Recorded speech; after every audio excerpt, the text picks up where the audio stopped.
Imagine standing at the base of the Great Pyramid of Giza, feeling the immense weight of history around you. Then picture yourself thousands of miles away, deep in the jungles of Central America, staring up at a structure that looks almost identical. How can two civilizations, separated by oceans and millennia, build monuments so similar that they seem to follow the same instruction manual? What if I told you that this is not an isolated coincidence, but part of a much larger pattern, a hidden architectural and astronomical code repeated across the globe, from the deserts of Egypt to the highlands of Peru, from the plains of Cambodia to the islands of the Pacific? We're about to explore one of the most captivating mysteries of human history, 24 ancient blueprints that suggest a master plan woven silently across continents and cultures. These are not just random similarities, they are precise, intentional, and eerily consistent. Structures aligned to true north with near-impossible accuracy, sacred geometry that mirrors the mathematics of the cosmos, city layouts that follow identical grid patterns, and myths that tell the same story of floods and gods again and again, as if whispered from a single source. This isn't just about stones and symbols, it's about the possibility that our ancestors were part of something bigger, a shared knowledge, a lost global civilization, or perhaps even guidance from beyond our world. For centuries, historians and archaeologists have taught us that ancient cultures developed in isolation. But what if that story is incomplete? What if there was a thread, a hidden connection, that tied humanity together long before recorded history? Join me on a journey that will challenge what you thought you knew about our past. We'll venture into breathtaking sights, decode enigmatic symbols, and listen to the echoes of a forgotten world, one that might hold secrets about who we are and where we come from. This is more than a history lesson. It's an invitation to see the ancient world with new eyes, to question, to wonder, and to rediscover the awe and mystery that still lies buried beneath the sands of time. Consider the Great Pyramid of Giza for a moment. It is not merely a pile of old stones. It is a masterpiece of engineering that continues to baffle experts to this day. Its four sides are aligned to the four cardinal directions with an accuracy of within 1/15 of a single degree. To put that in perspective, this is a level of precision that would be impressive even with our modern GPS and laser-guided tools. The builders achieved this astounding feat thousands of years ago, somehow squaring this massive structure perfectly with true north. But the genius doesn't stop with its orientation. The dimensions of the pyramid itself are a mathematical poem. The ratio of its perimeter to its height is remarkably close to 2 times pi. Its design incorporates the golden ratio, a fundamental geometric constant that wasn't formally defined in the Western world until millennia later. This isn't just architecture, it's applied mathematics and astronomy on a colossal scale. Now, hold that image in your mind and travel with me across the Atlantic Ocean to the ancient city of Teotihuacan in Mexico. Here we find the Pyramid of the Sun. At first glance, it's a different style, a stepped pyramid, but look closer. Its base is almost exactly the same size as the Great Pyramids. It, too, is meticulously aligned to the cardinal directions, with its west face oriented to the precise point where the sun sets on key astronomical dates.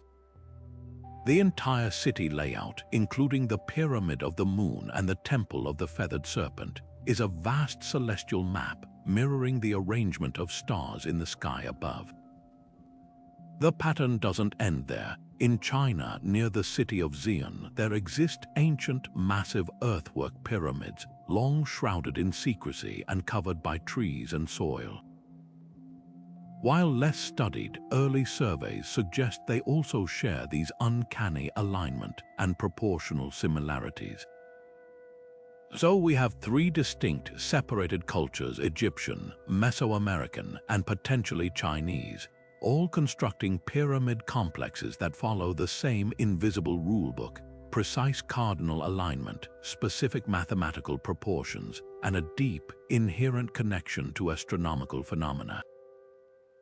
The conventional explanation is that these are fascinating examples of independent invention, that different cultures simply arrived at the same brilliant solution for building large, stable structures. But researchers like Graham Hancock propose a far more intriguing possibility. The sheer uniformity in precision and purpose suggests something else: a shared source of knowledge.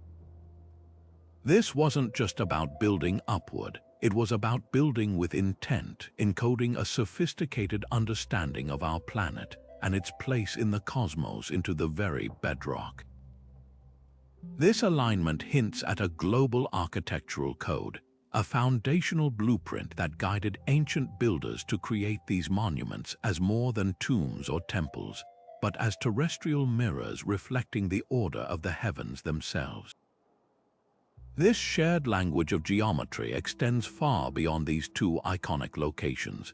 In the highlands of Peru, the ancient site of Sacsayhuaman features massive stone walls constructed with zigzag patterns that perfectly mirror the serrated edges of the surrounding mountains, creating a harmonious blend of natural and built environments that follows precise geometric principles. Meanwhile, at the Temple of Kukulkan in Chichen Itza, the stepped pyramid is designed so that during the equinoxes, the interplay of sunlight and shadow creates the illusion of a serpent slithering down the staircase, a stunning feat that requires an advanced understanding of solar angles, ratios, and sacred proportions. What makes this even more compelling is the recurrence of specific mathematical constants.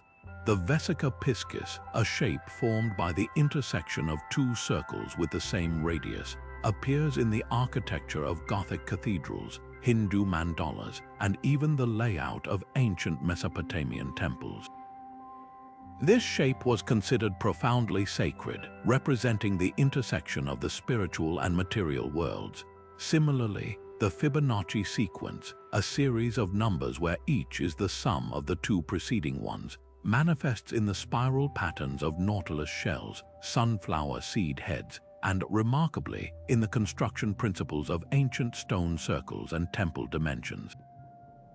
This mathematical recurrence suggests that ancient builders weren't just decorating their spaces, they were encoding a deep, universal wisdom about the very fabric of reality. Researchers like John Anthony West argued that this wasn't a coincidence but evidence of a shared cosmological vision. He proposed that this sacred geometry served as a bridge between the visible and invisible worlds, a way for ancient cultures to align their lives with the cosmic order. The circle itself, a shape with no beginning and no end, was universally symbolic of eternity and the cycles of nature. By arranging massive stones or statues in circular patterns aligned to the solstices and equinoxes, these cultures created massive, permanent calendars and observatories. They were literally building their understanding of time, space, and the movements of the heavens into the landscape. So why would cultures with no apparent contact all arrive at the same complex mathematical and astronomical solutions? The isolation of Easter Island is a perfect example of this puzzle. How did a society on a remote Pacific island develop such a sophisticated understanding of celestial movements and embed it into the placement of their famous Moai statues? The prevailing theory of independent invention begins to strain under the weight of such precise and widespread repetition. It points toward a different possibility, a forgotten global curriculum, a base of knowledge that was somehow available to disparate cultures across the globe. This knowledge seems to have provided them with a common set of architectural and astronomical rules, a sacred blueprint for building in harmony with the universe itself. Now, let's shift our focus from the celestial and the monumental to something profoundly human. the city itself. If the pyramids and stone circles represent a sacred dialogue with the cosmos, then the planned urban centers of the ancient world reveal a master plan for daily life on Earth. This brings us to our third blueprint, grid-based city planning. It's a concept we often associate with modern metropolises like New York, but its roots are astonishingly ancient and incredibly widespread. Consider the ruins of Mohenjo-Daro, a city that thrived in the Indus Valley over 4,000 years ago. Walking through its remains is an uncanny experience. You don't see a haphazard jumble of buildings that grew organically over time.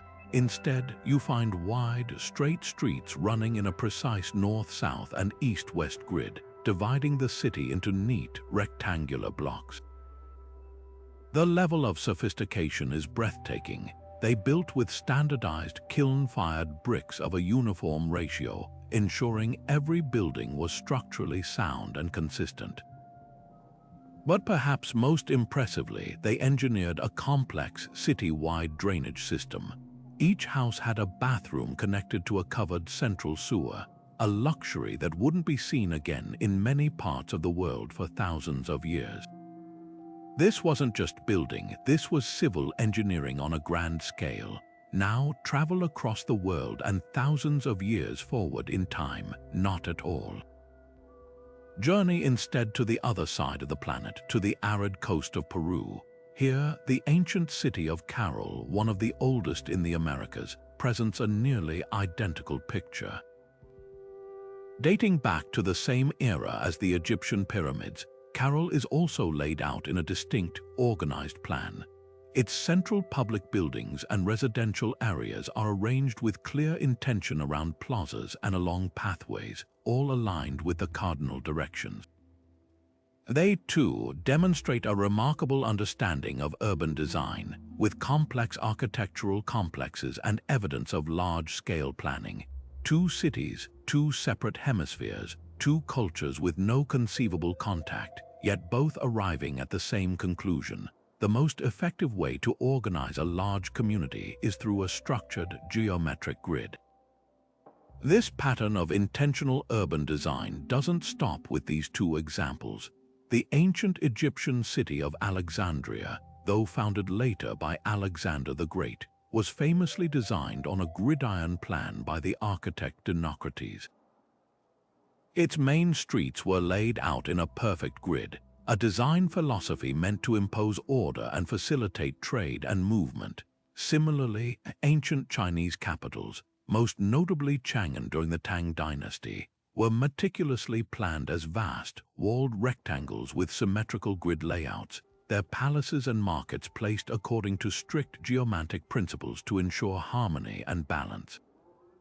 So how do we explain this widespread phenomenon? Archaeologists and researchers like Dr. David Hatcher Childress propose that these grids are far more than just a practical solution for organizing streets.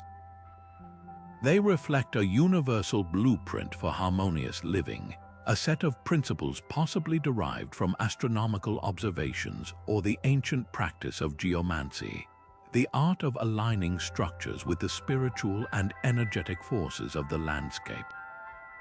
By orienting their cities to the cardinal directions, ancient planners were symbolically aligning human civilization with the fundamental order of the universe. The grid became a physical manifestation of cosmic order here on Earth, a way to create balance and stability between human settlements and the natural world. This consistency suggests that the earliest urban planners, separated by continents and oceans, might have been working from a shared, almost intuitive, understanding of how to build a community that was not only functional but also in sacred alignment with the world around it.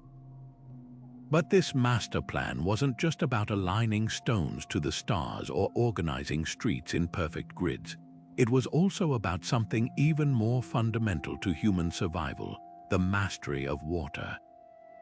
In some of the world's most arid and challenging environments, we find our fourth blueprint, advanced hydraulic engineering. The sophistication here is staggering, and the parallels are, once again, difficult to dismiss as mere coincidence.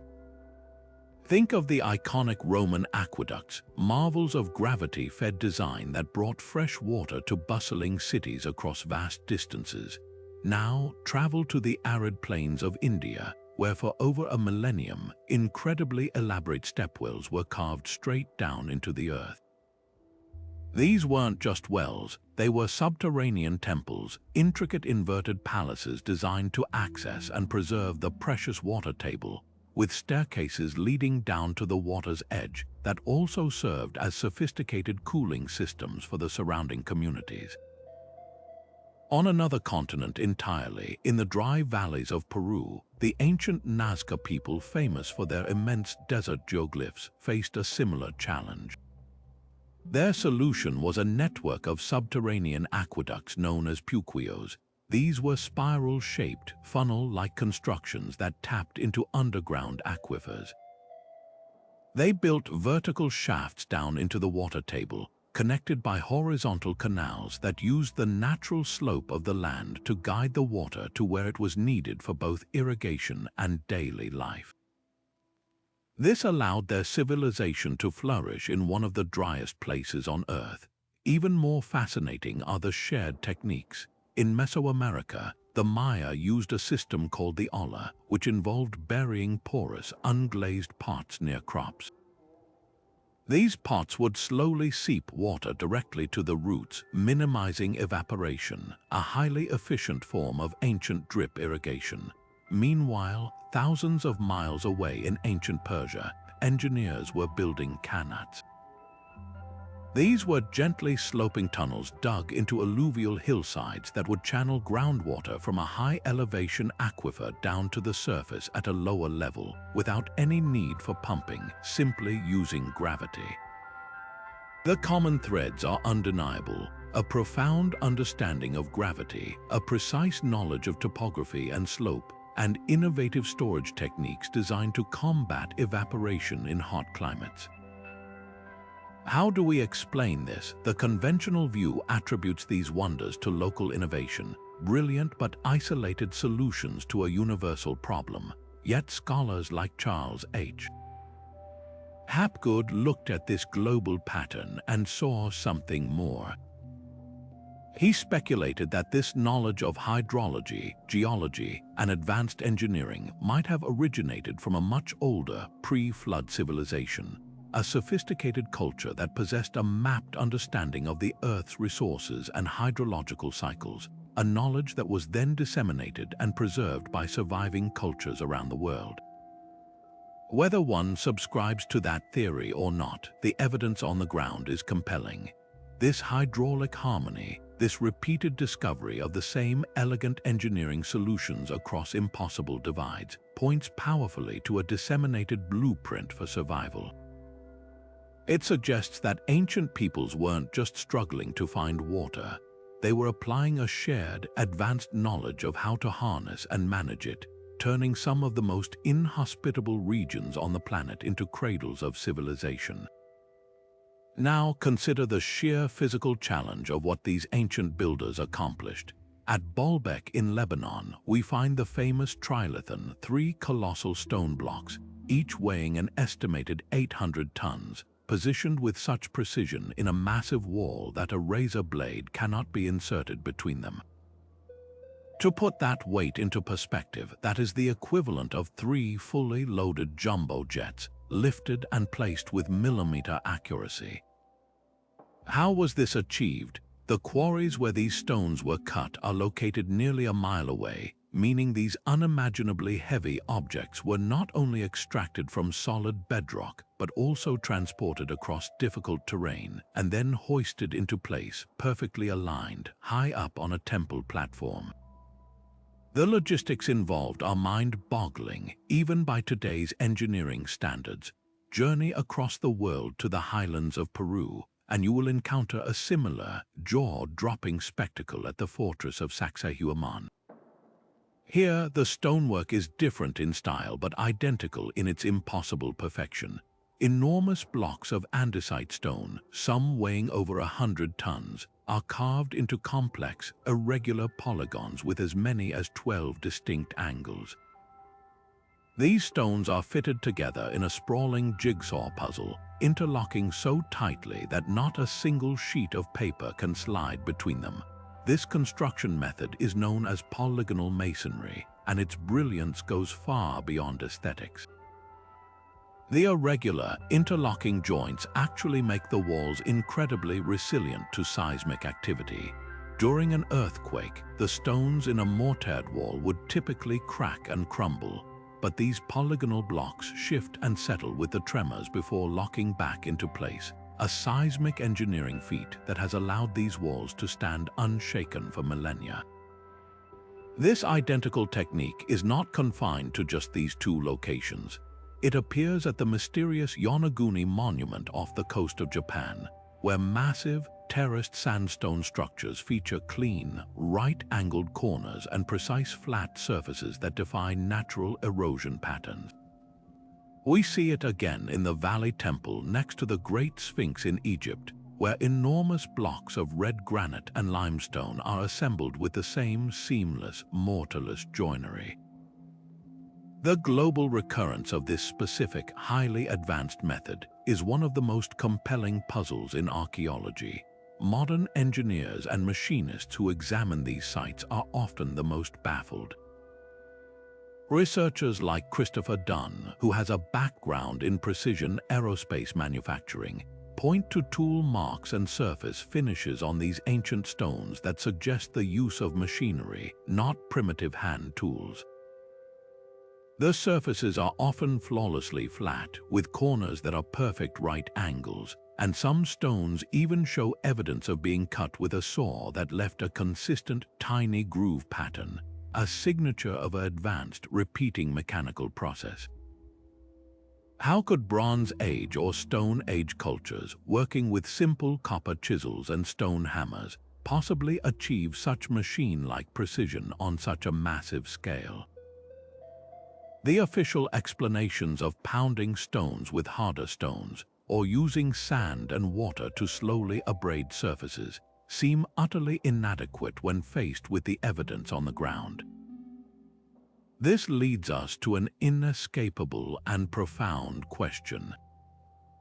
Why would cultures separated by oceans, mountains, and thousands of years, with no known communication, all develop the exact same solution to the problem of building with massive stone?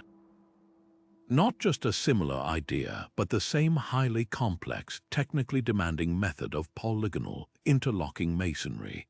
The odds against such independent, parallel invention are astronomically high. It strongly suggests the existence of a universal architectural school, a shared, foundational knowledge of stoneworking, engineering, and design that was somehow available to builders worldwide. This was not a primitive trial and error process. It was the application of a sophisticated, standardized technology, a lost science of stone manipulation that we are only just beginning to appreciate. This shared blueprint for building with megaliths hints at a common source of knowledge so advanced that its techniques appear nearly magical even today. But these ancient builders were not just concerned with the ground beneath their feet or even the stones they so masterfully shaped. They were also master astronomers, their eyes fixed intently on the heavens.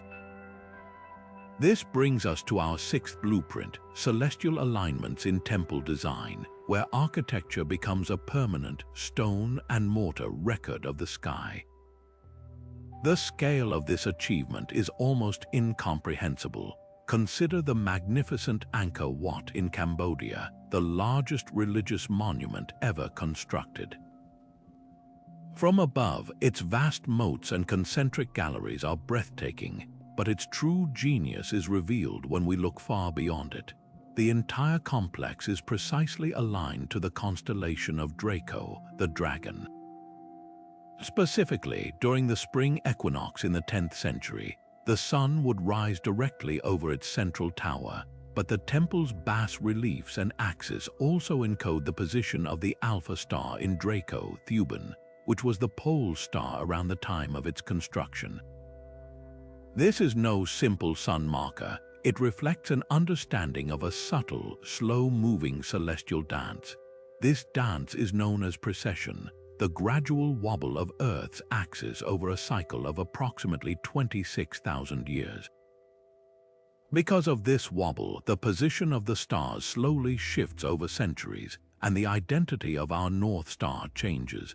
For the ancient Egyptians, the pole star was not Polaris, as it is for us today, but a different star entirely, Thuban, in that same Draco constellation.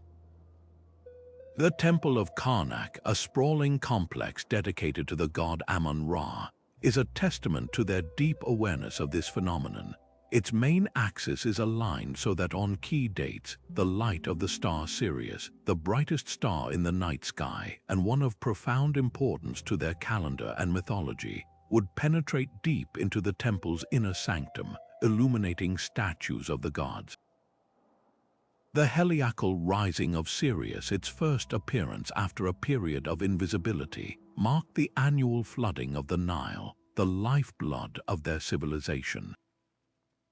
Their architecture was literally built to capture and celebrate this moment, demonstrating a sophisticated long-term observation of the stars and their relationship to life on Earth.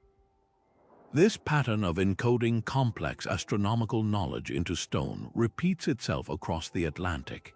At Chichen Itza in Mexico, the Pyramid of El Castillo, dedicated to the feathered serpent god Kukulkan, is a masterpiece of celestial timekeeping. Its 4 stairways each have 91 steps, which, when added to the shared step at the top platform, total 365, the number of days in a solar year. But the real magic happens during the equinoxes. As the sun sets on these 2 days each year, the interplay of light and shadow on the northwestern staircase creates the undulating illusion of a giant serpent slithering down the side of the pyramid to join with a stone serpent head at the base. This is not a vague effect. It is a precise, calculated display that required an advanced understanding of solar angles, the exact length of the year, and theatrical shadow casting. These examples are not isolated curiosities. They form a global network of observatories, a pattern noted by researchers like Robert Bovell with his Orion correlation theory for the Giza pyramids. From the sun daggers of Choco Canyon that mark solstices with a blade of light, to the Mnajdra Temple in Malta where the rising sun on the equinoxes shines directly through its main doorway, we find a shared tradition. This knowledge was practical. It allowed for precise agriculture, navigation for long ocean voyages, and the creation of accurate calendars. But it also suggests something more profound, a unified, archaic science of the skies. How did cultures without telescopes, without written records of long-term observation, achieve such accuracy in tracking cycles that take thousands of years to complete? The very nature of precession means that a single human lifetime is insufficient to observe its effects directly. This implies the existence of a meticulously maintained and passed down body of knowledge, a celestial blueprint possibly inherited from a much older, advanced precursor culture that had mapped the heavens over millennia. This wasn't just stargazing, it was a sacred science, a way of connecting the earthly realm with the cosmic order, and it stands as one of the most compelling pieces of evidence for a lost master plan. Beyond the precise alignment of stones and the grand scale of city planning, the ancient master plan reveals itself in a more subtle yet equally profound language, the language of symbols. This is where architecture meets myth and geometry merges with meaning. If we look closely, we find that the same powerful icons appear again and again, carved into temples, painted on pottery, and woven into stories across the globe, as if every culture was reading from the same symbolic dictionary. Take the spiral, for instance, at the ancient tomb of Newgrange in Ireland, a structure older than both Stonehenge and the Egyptian pyramids. The entrance stone is covered in intricate, deeply carved spiral patterns. For the people who built it, this was not mere decoration. The entire chamber is designed so that on the winter solstice, the shortest day of the year, a single beam of sunlight travels down a narrow passageway to illuminate the inner chamber for just 17 minutes. The spiral, in this context, is powerfully symbolic of rebirth, the turning of the seasons, and the hope of the sun's return, a cycle of death and renewal. Now travel across the Atlantic. In the American Southwest, the same spiral symbol is found in ancestral Puebloan petroglyphs, often associated with celestial events or migration stories. Cross the Pacific to New Zealand, and you find the koru, a spiral shape based on an unfurling silver fern frond, which is a central motif in Maori art, representing new life, growth, and harmonious transition. 3 completely isolated cultures, yet all instinctively reached for the same symbol to express the most fundamental cycles of existence. Even more pervasive and potent is the symbol of the serpent. In the Aztec world, the feathered serpent god Quetzalcoatl was a creator deity, the bringer of knowledge, arts, and agriculture. He represented the union of the earthbound serpent and the heavenly bird, a symbol of spiritual ascension. Journey to ancient India, and you find the Naga, powerful serpent beings in Hindu and Buddhist mythology that reside in underground watery realms, often associated with wisdom, protection, and the life-giving forces of the earth. They are guardians of esoteric knowledge. Then, in ancient Egypt, we encounter the uraeus, the stylized, upright cobra worn on the pharaoh's crown. It symbolized sovereignty, divine authority, and the protective fury of the goddess Wadjet. It was an emblem of ultimate power, ready to spit fire at the enemies of the kingdom. The recurrence of these specific symbols, the spiral for cyclical energy and the serpent for wisdom and primal power, is too consistent to be accidental. The renowned anthropologist Joseph Campbell spent his life studying these patterns, which he called the monomyth, or the hero's journey. He argued that these are archetypes, fundamental symbols embedded in the human psyche that arise independently across cultures because they speak to universal human experiences and questions about life, death, and the cosmos. They are a form of primordial language, a shared mythological framework that transcends geographical and linguistic barriers. But what if it's more than just psychology? What if these symbols were actually a way to encode and preserve complex esoteric knowledge? The serpent, often depicted with its tail in its mouth forming a circle. The Ouroboros is an ancient symbol for eternity, infinity, and the cyclic nature of the universe. This is a sophisticated philosophical concept. The spiral can be seen as a two-dimensional representation of the vortex, a shape fundamental to energy dynamics, from galaxies to weather patterns to the DNA double helix itself. It's possible that these images were a mnemonic device, a way for ancient secret societies or oral traditions to pass down an advanced understanding of consciousness, energy, and the fabric of the universe without a written language that could be lost or corrupted. They are a visual blueprint for understanding reality itself. So why do these specific icons emerge time and again in cultures that could not have possibly met? It points to one of two incredible possibilities.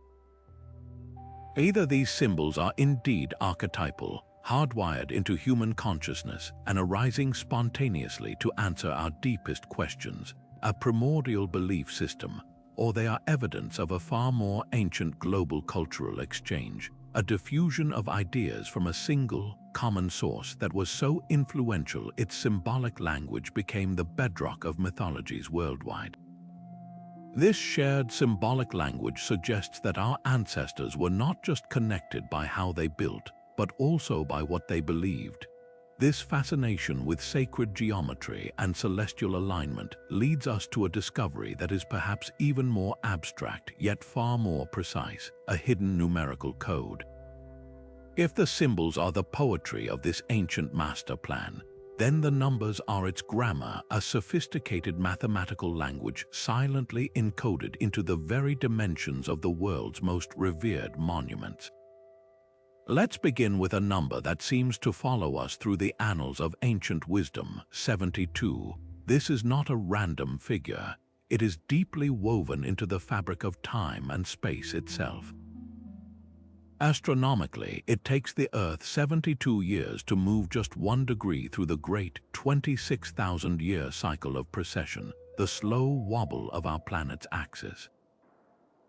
This is an incredibly subtle motion, virtually undetectable across a single human lifetime.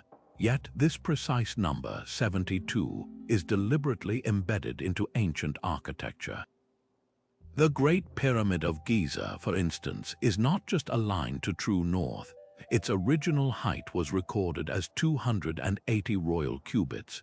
When you divide the base perimeter by twice this height, you arrive at a value strikingly close to pi.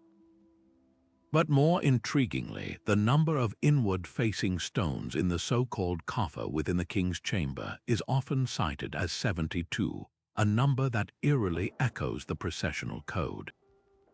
Travel across the world to the sprawling complex of Angkor Wat in Cambodia, and you find the same number whispering from its design. The main temple is surrounded by a vast moat, and along its perimeter, one finds 72 major stone figures, once again mirroring this cosmic constant. The repetition is too specific to be coincidental. Then there is the number 108. In Hinduism and Buddhism, this number is profoundly sacred. Traditional malas or prayer beads contain 108 beads used for counting mantras. In yogic tradition, there are said to be 108 sacred points on the body. But its significance extends far beyond spirituality into the realm of hard science and geometry. The average distance from the Earth to the Sun is approximately 108 times the Sun's diameter. The diameter of the Earth itself is about 108 times the diameter of the Moon. In ancient Greek geometry, the pentagon, a shape saturated with the golden ratio, has an interior angle of 108 degrees. This number appears to be a fundamental constant relating celestial bodies and sacred shapes, a numerical bridge between the macrocosm and the microcosm. And of course, we find the universal constants pi and the golden ratio phi integrated with astonishing frequency. We've already seen pi in the Great Pyramid's perimeter to height ratio. Phi, approximately 1.618, is the proportion that governs growth patterns in nature, from the arrangement of seeds in a sunflower to the spiral of a nautilus shell.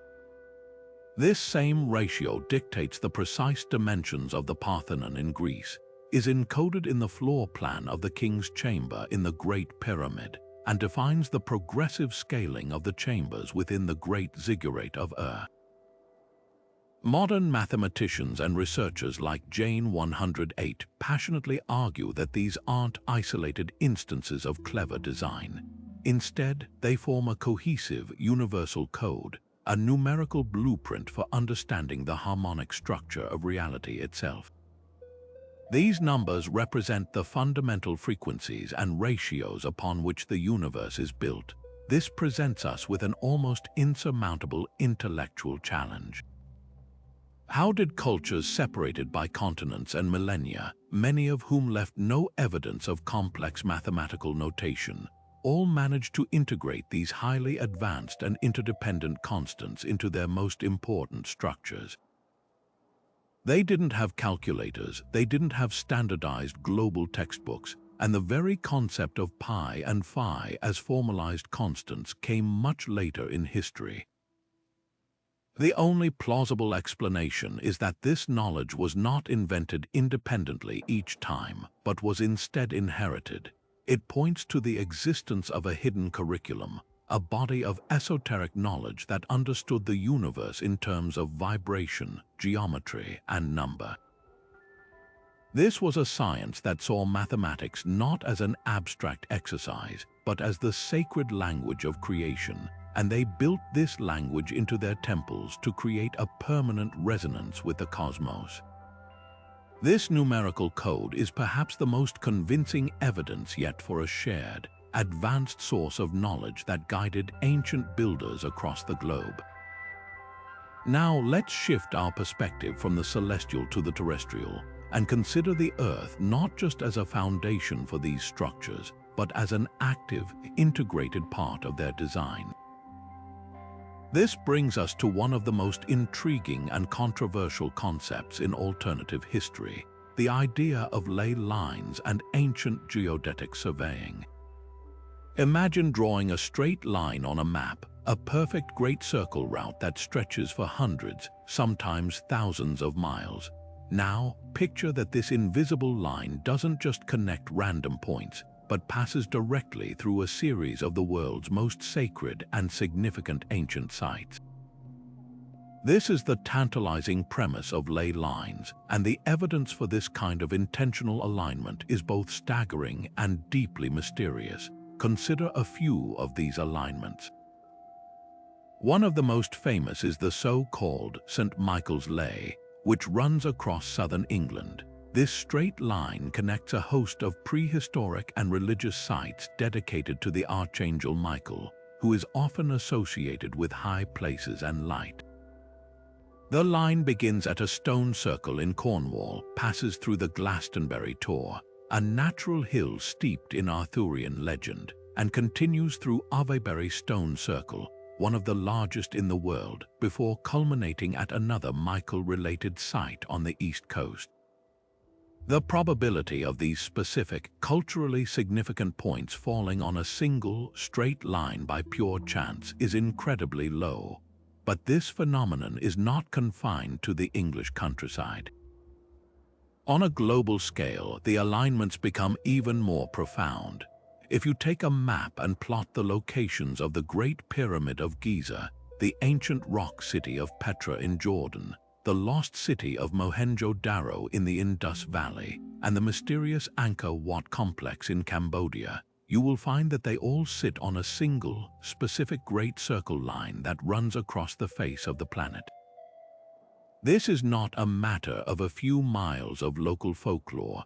This is a pattern that spans continents and oceans. How could cultures separated by such vast distances and impossible geographic barriers have possibly coordinated the placement of their most important monuments along these precise global pathways?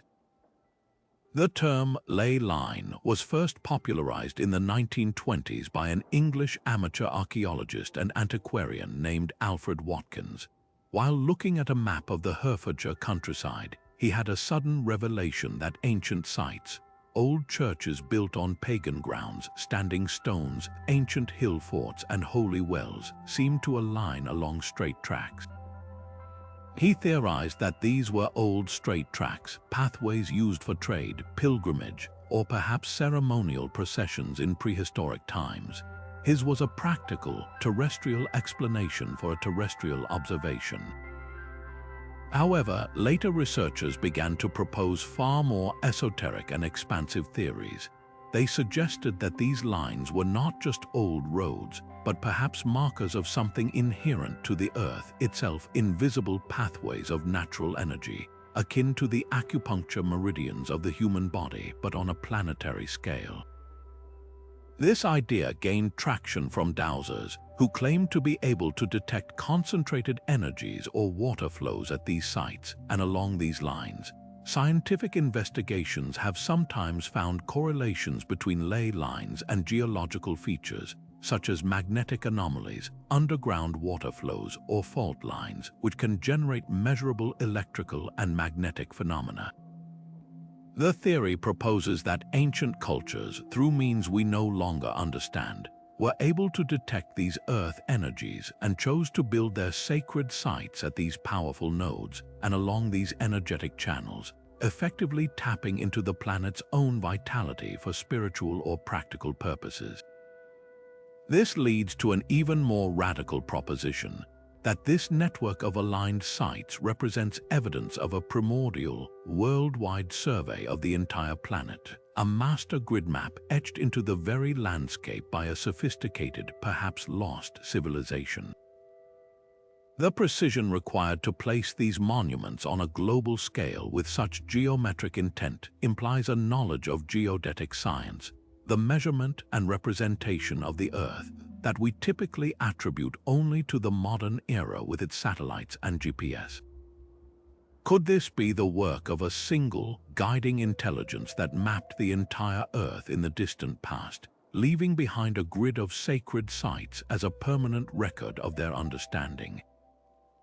Whether these lines are energetic pathways, navigational aids for a forgotten global seafaring culture, or the physical markers of a cosmic blueprint, their existence challenges our entire perception of ancient capabilities.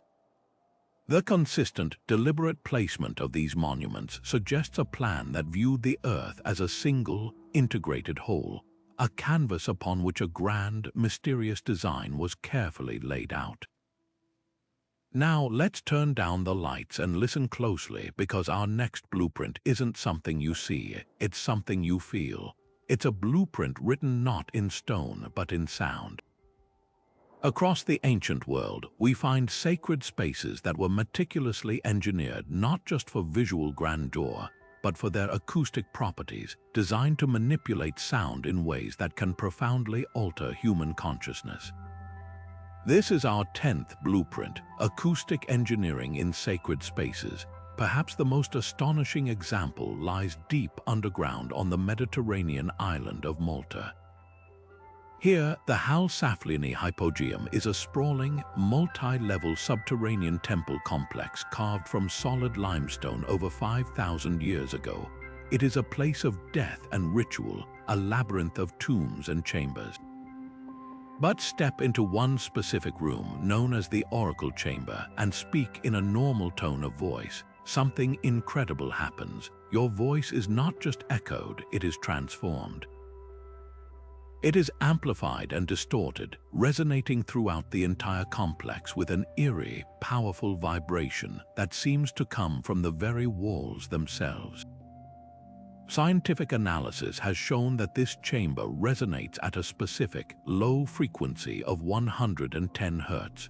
This is not a random number. Neurological studies have demonstrated that exposure to sound waves at this precise frequency can directly impact human brain activity, suppressing the language centers of the prefrontal cortex and facilitating a shift into a more receptive, dreamlike, or even mystical state of awareness. The builders of the Hypogeum didn't just carve a room, they built a technological interface for the mind. This remarkable discovery is not an isolated anomaly. Journey across the Atlantic to the jungles of Guatemala and the ancient Mayan site of Chichen Itza. Here, the main pyramid, El Castillo, is famous for its visual equinox display. But stand at the base of its massive staircase and clap your hands once. Instead of a flat echo, you will hear a perfect, chirping echo that closely resembles the sacred Quetzal bird, a creature deeply woven into Mayan mythology. This is no accident of architecture. It is a deliberate sonic effect achieved through the precise angle and spacing of the steps.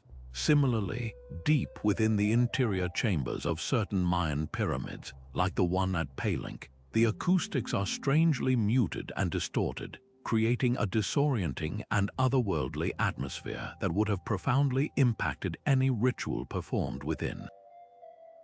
And of course, the tradition continues. Within the depths of the Great Pyramid of Giza, in the so-called Subterranean Chamber and the Grand Gallery, experiments have recorded persistent, low-frequency resonances and strange acoustic effects. The hard, smooth granite surfaces act as perfect reflectors for sound, and the precise dimensions of the passages seem designed to amplify specific harmonic frequencies. What are we to make of this global pattern? Researchers like Dr. Paul Devereux, a leading figure in the field of archaeoacoustics, argue that this is evidence of a sophisticated, shared understanding of the power of sound. For these ancient cultures, sound was not just noise, it was a tangible force, a fundamental creative energy. They understood through empirical observation that specific sonic vibrations could heal, could alter consciousness, could even, in their worldview, call upon the gods. The consistent design principles using hard, dense stone, specific chamber shapes like parabolic curves, and resonant materials point to a developed science of sound wave manipulation. The question then becomes, how did they discover this? How do you accidentally engineer a chamber that resonates at a brain-altering frequency? The development of such precise acoustic properties would require generations of experimentation and a deep, formalized knowledge of the physics of sound. The independent emergence of this same complex acoustic technology in Malta, Mesoamerica, and Egypt defies simple explanation. It strongly suggests that this knowledge was not developed in isolation, but was instead part of a disseminated spiritual technology, a blueprint for using architecture and sound as tools for transcending ordinary reality. This was a technology designed not to conquer the physical world, but to explore the vast and mysterious landscape of the human mind. But this master plan of construction and alignment required more than just skill and knowledge. It demanded the right materials, and the choices made by these ancient builders were as deliberate as they are baffling. This brings us to our 11th blueprint, the use of uncommon material sources. The true mystery is not just that they moved mountains of stone, but that they specifically sought out and mastered the most challenging stones on Earth, materials that would defy even modern tools without immense effort and advanced technology. Consider the iconic obelisks of ancient Egypt. These towering, needle-like monuments, such as the famed Lateran obelisk, were single-handedly carved from a single block of red granite. This is not a soft, yielding stone. Granite is an igneous rock, one of the hardest materials found in nature, ranking high on the Mohs scale of mineral hardness. To shape it, to carve intricate hieroglyphs into its unyielding surface, and to polish it to a mirror-like finish would require tools made of something even harder, like diamond-tipped saws.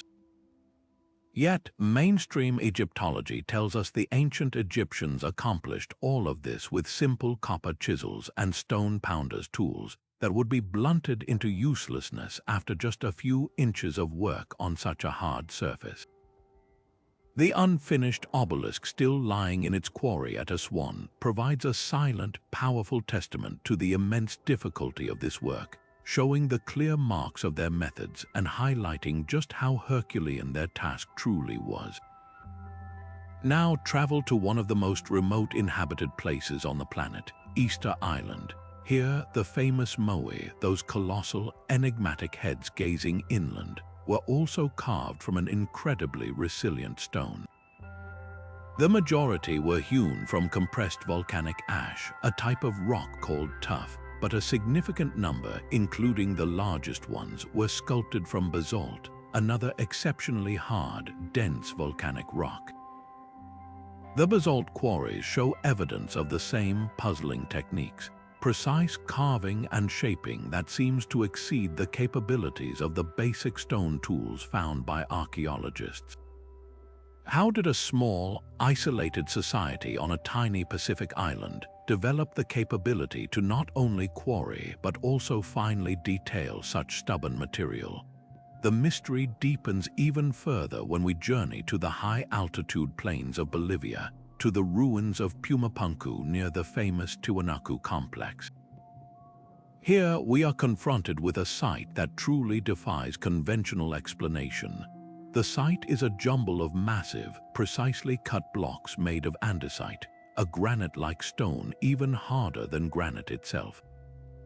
These are not simple rectangular blocks. They are complex geometric forms with perfectly flat surfaces, flawless right-angled corners, and intricate notches and protrusions that interlock with impossible precision. The surfaces are so smooth they feel like glass, and the edges are as sharp as if they were cut by a modern diamond saw. Many researchers and engineers who have examined these stones, such as author and tour guide Brian Forrester, argue that the tool marks and the sheer perfection of the cuts show clear evidence of advanced machining technology. They point to consistent, tiny grooves on the stone that suggest the use of a multi-bladed, repeating tool, something far beyond the pounding and grinding techniques attributed to ancient cultures. Then there is the colossal issue of transport. These were not local, easy-to-access materials. The red granite for the Egyptian obelisks was quarried in Aswan, hundreds of miles down the Nile from where they were erected. The Easter Island moai were carved at the inner slope of a volcanic crater and then transported somehow for miles across rugged terrain to their final coastal platforms. The andesite for Pumapunku was quarried from a site over 50 miles away across Lake Titicaca and then brought to an altitude of nearly 13,000 feet. The logistics of these operations are mind-boggling. Moving multi-ton blocks of the hardest stone available over such vast distances implies an incredibly organized society with a sophisticated knowledge of engineering, leverage, and geology. They had to know exactly where to find these specific stones and possess the unwavering confidence that they could not only extract them, but also shape them to perfection. This global consistency in both material choice and treatment is what forms the blueprint. It wasn't just about using stone. It was about using the best, most durable stone available, and then working it with a level of precision that should have been impossible. This points to a standardized set of principles, a shared knowledge of geology, material science, and a lost science of stone manipulation. Whether this knowledge came from a now vanished global civilization or was given by some outside influence, it suggests that the builders of these sites were working from an advanced instruction manual, one that dictated not only where and how to build, but precisely what to build with. This shared material blueprint reveals a confidence and a capability that continues to challenge our understanding of the ancient world, pushing us to consider that their technological prowess may have been far greater than we have ever dared to imagine. Yet this mastery of the sea raises a profound and almost unsettling question. How did these disparate cultures, supposedly isolated by vast and treacherous oceans, all develop such remarkably similar and effective methods for navigating the featureless deep? The prevailing historical narrative has long held that the Atlantic and Pacific were insurmountable barriers until the age of Columbus and Magellan. But the evidence of these parallel navigational sciences suggests a different possibility. Historians and researchers like Gavin Menzies have put forward a controversial but compelling argument that pre-Columbian transoceanic voyages were not only possible but occurred with regularity. He and others point to potential evidence of contact, from the presence of New World plants like maize in ancient Old World art to stylistic similarities in boat designs and shared linguistic roots that seem to stretch across oceans. The idea is that knowledge of the seas, of star paths, and of wayfinding was not independently invented in a vacuum but was part of a shared, exchanged tradition, a global seafaring culture that mapped the world not on parchment, but in song, story, and stone. This navigational blueprint is perhaps one of the most practical and vital components of the ancient master plan. It wasn't just about building monuments aligned to the stars. It was about using those same stars to travel across the planet, to connect, to trade, and to share the very ideas we've been exploring. They mapped the world without satellites by using the greatest computer ever devised, the human mind, trained over generations to observe, memorize, and interpret the subtle language of nature. This was a living science passed from master to apprentice, a sacred trust that enabled humanity to explore every corner of the globe long before the invention of the compass or the sextant. This shared knowledge of the waves points to a world that was far more interconnected in antiquity than our history books have ever dared to admit, a world where the oceans were not barriers but highways. This fascination with measuring the heavens leads us directly to one of the most profound and mysterious blueprints of all, the ancient obsession with time itself. Not just the passing of days and seasons, but time on a grand, almost unimaginable scale. We find cultures across the globe developing incredibly complex calendar systems that sync up with astronomical cycles spanning thousands, even millions of years. This isn't just about knowing when to plant crops, it's about mapping the very rhythm of the cosmos. Consider the famous Mayan long count calendar. Most people know it for the supposed prediction of the world ending in 2012, but that was a complete misinterpretation. In reality, the end of that cycle was seen as a time of great transformation and renewal. The true genius of the long count is its staggering scale. It measures time in cycles, with the largest one, the Grand Cycle, spanning over 5,125 years. This cycle is meticulously calculated based on the precise movements of the planets, particularly Venus, and it aligns with the slow wobble of Earth's axis, the precession of the equinoxes. The Maya weren't just counting days, they were tracking a celestial clock of epic proportions. Now, travel across the world to ancient India, and you encounter a concept of time that is even more vast and mind-bending, the Vedic Yuga cycles.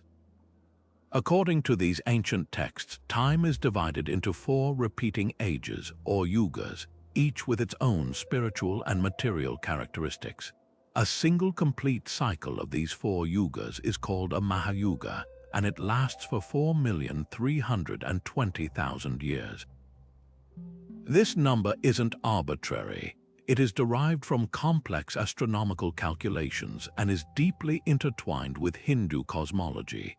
The Yuga theory presents time as cyclical, not linear, with entire civilizations rising and falling within these grand, repetitive epochs. Even the more practical Egyptian civil calendar reveals a deeper layer of sophistication. Their year was exactly 365 days long, divided into 12 months of 30 days each, with 5 extra days added at the end. While this seems simple, it was deliberately calibrated. They also maintained a separate, secretive stellar calendar based on the heliacal rising of Sirius, which marked the all-important flooding of the Nile. This dual calendar system allowed them to perfectly synchronize their agricultural, religious, and civic lives with both solar and stellar events, demonstrating a nuanced understanding of different celestial cycles operating simultaneously. The common thread weaving through the Mayan, Vedic, and Egyptian systems is their correlation with real, observable, long-term astronomical events. They are all tracking the great cosmic clockwork, precession, planetary conjunctions, and the movements of specific stars. But here's the truly baffling part.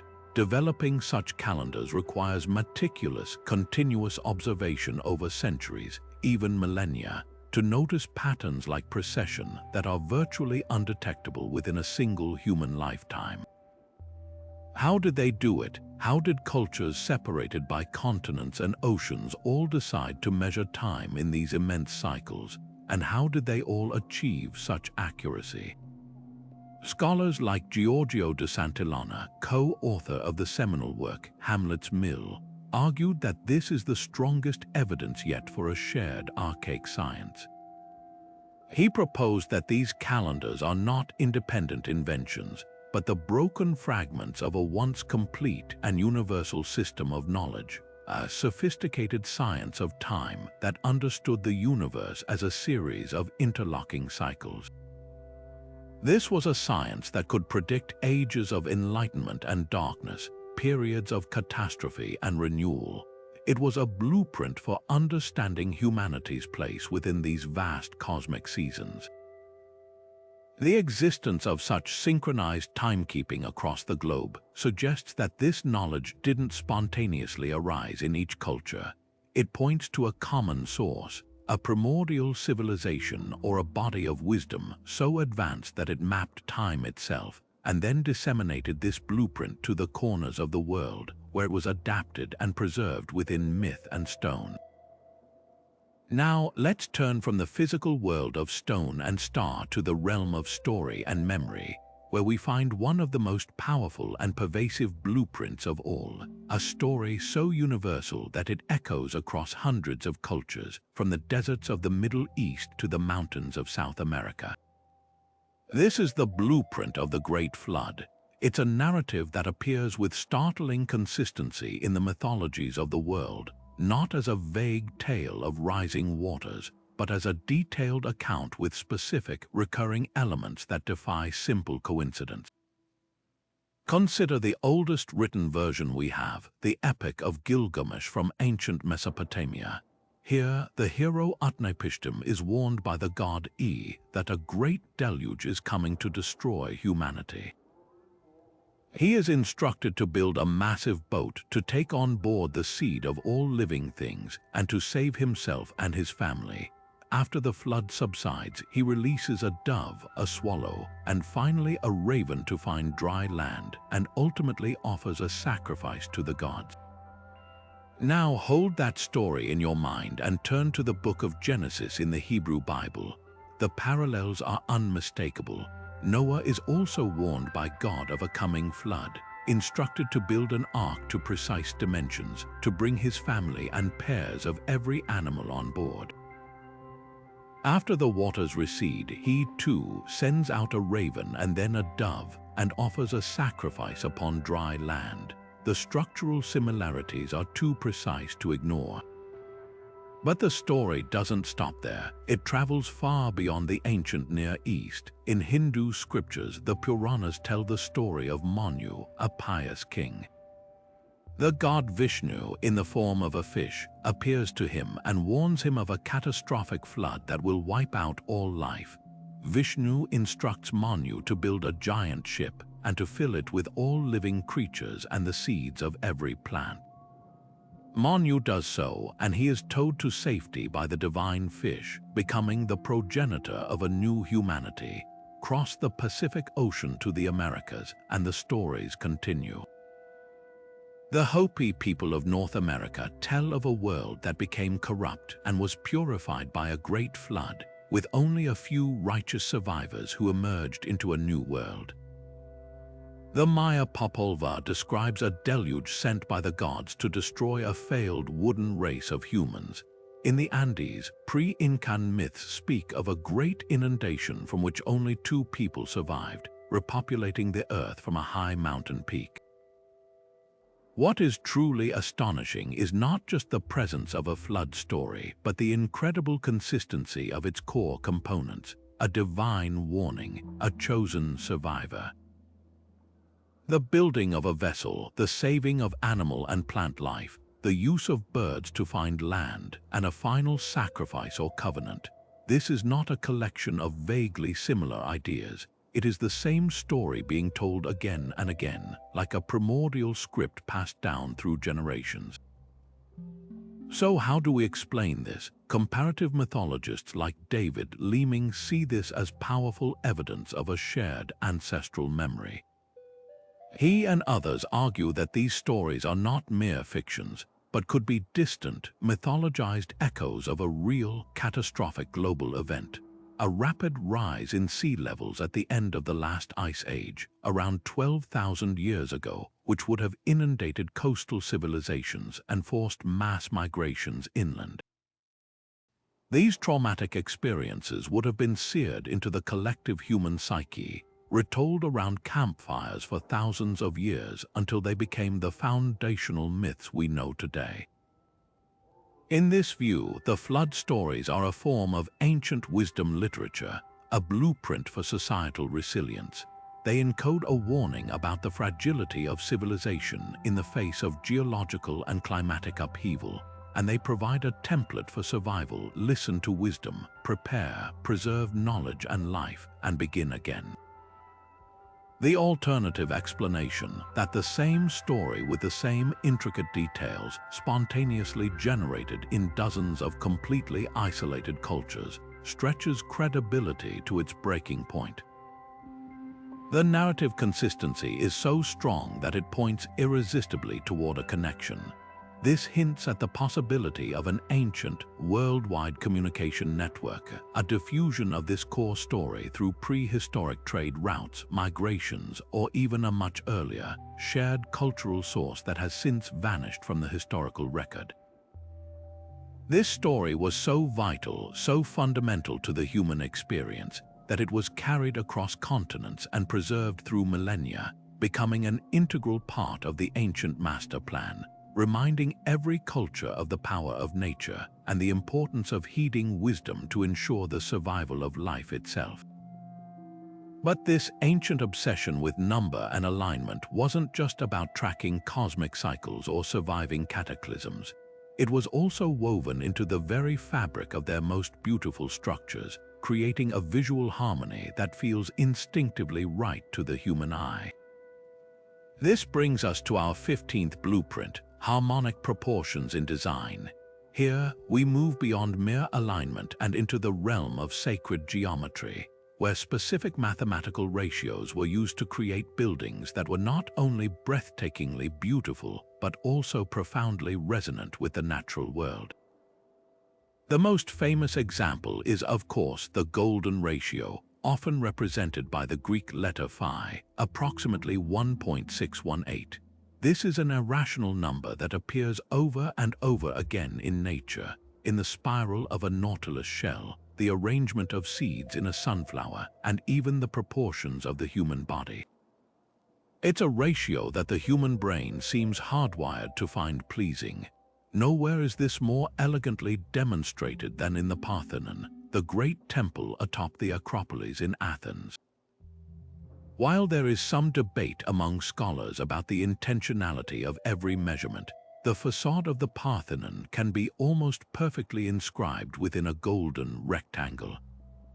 The ratio of the width to the height, the spacing of the columns, and the relationship of various architectural elements all echo this divine proportion. The builders weren't just constructing a shelter for a statue of Athena. They were creating a mathematical ode to beauty itself, a structure in perfect harmony with the universal patterns of growth and form. This pursuit of harmonic perfection was not exclusive to the Greeks. Travel to the other side of the world, to the heart of a Hindu temple in India.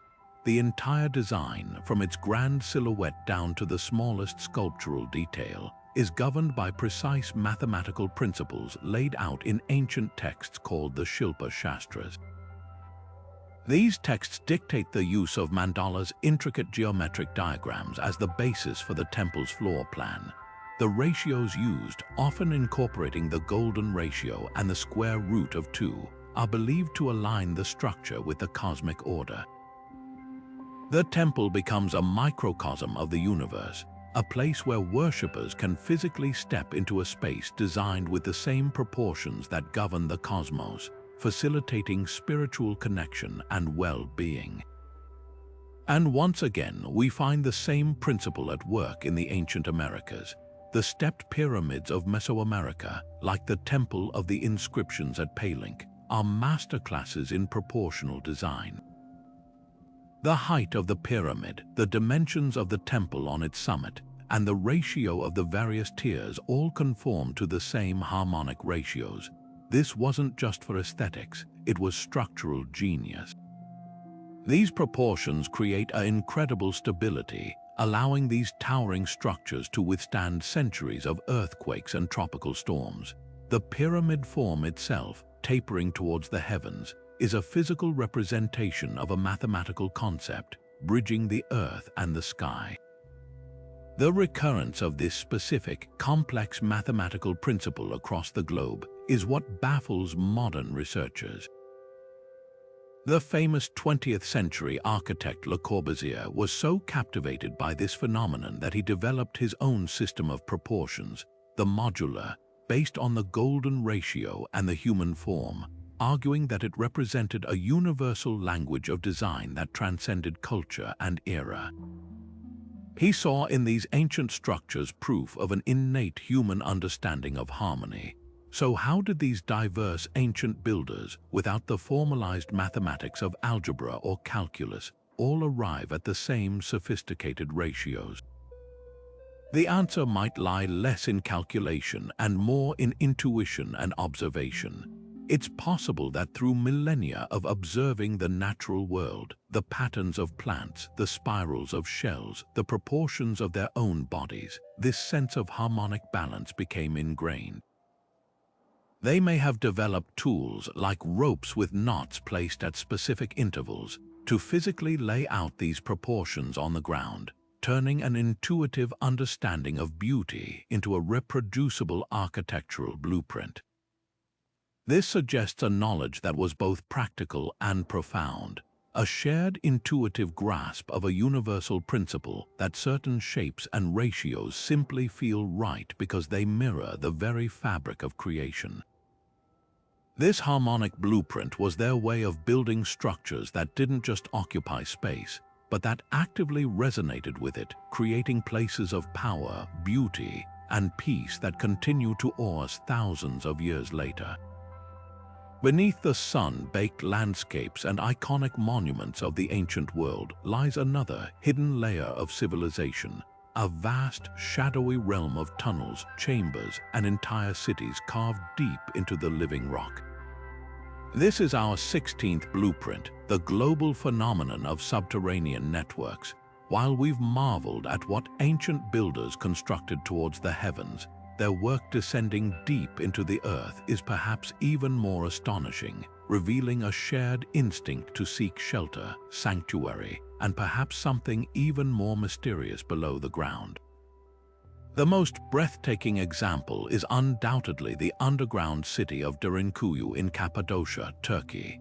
This is not a simple cave or a small refuge.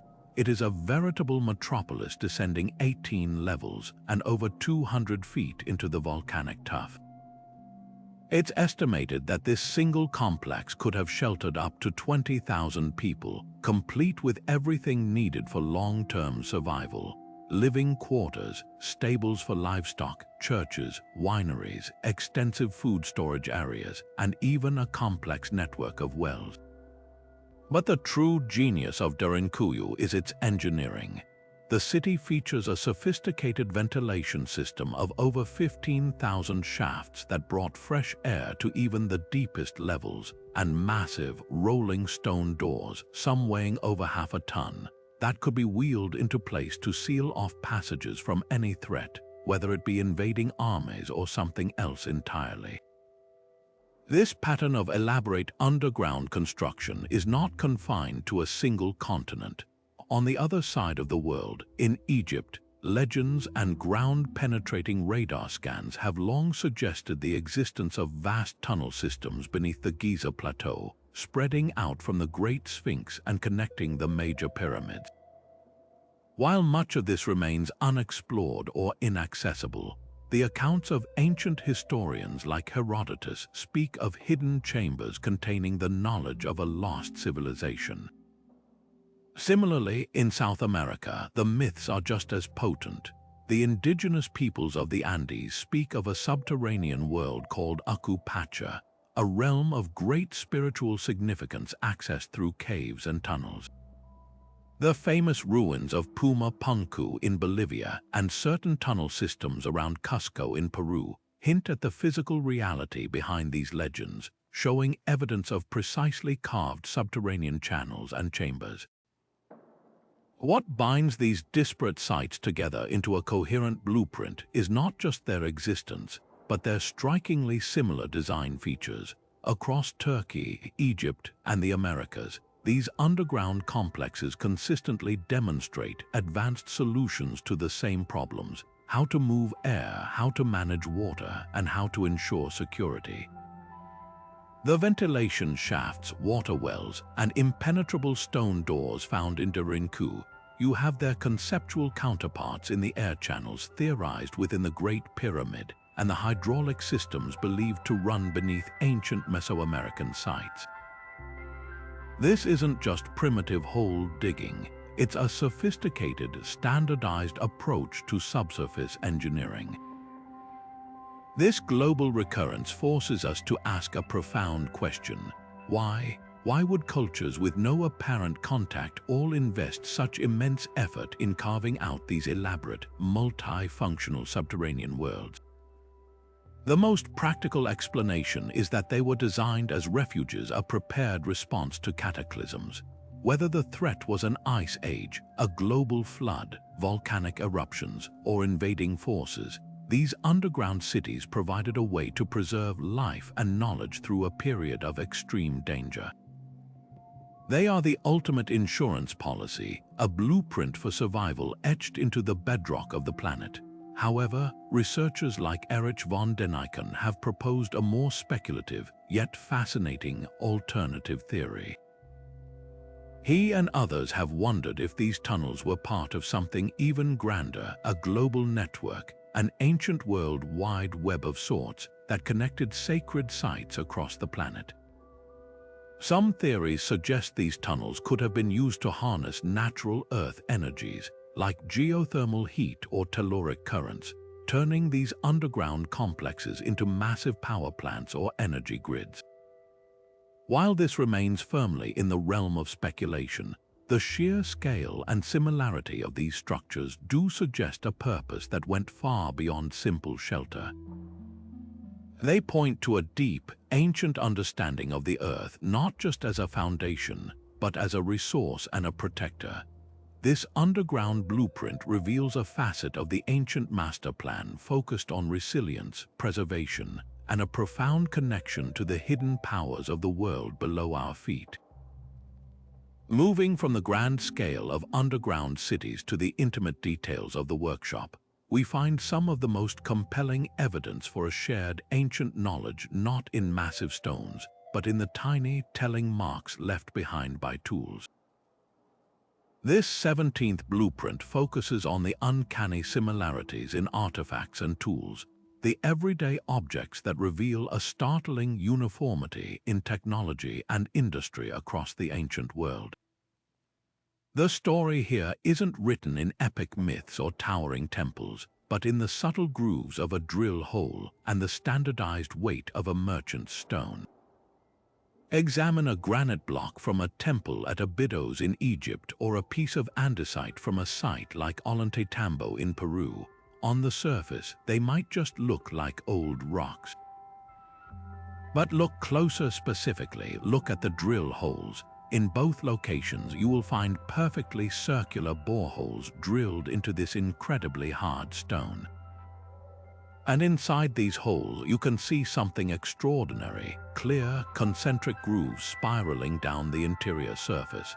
These are not the rough, jagged marks you would expect from a primitive hand drill using a simple reed and sand.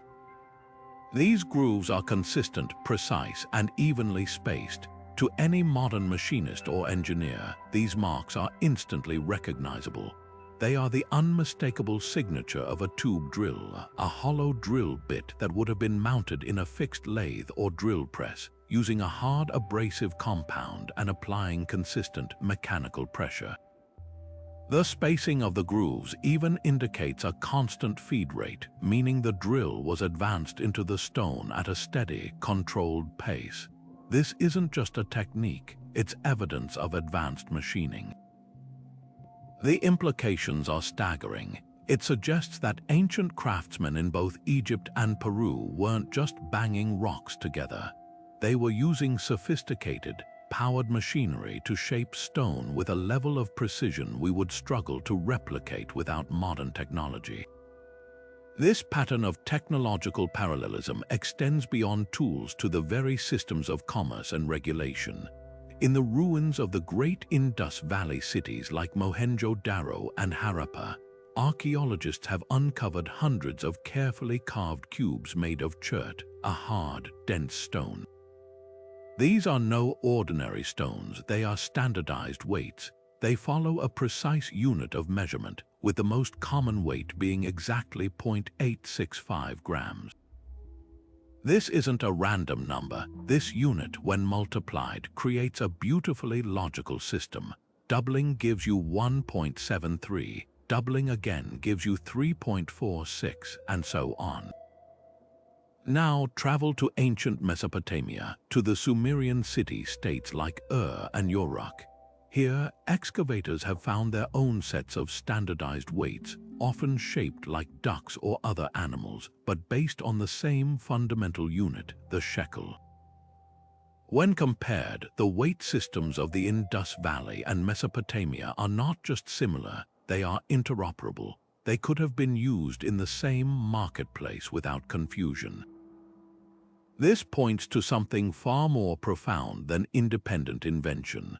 It suggests a concept of standardized international trade, a shared understanding of value and measurement that would have facilitated commerce across vast distances.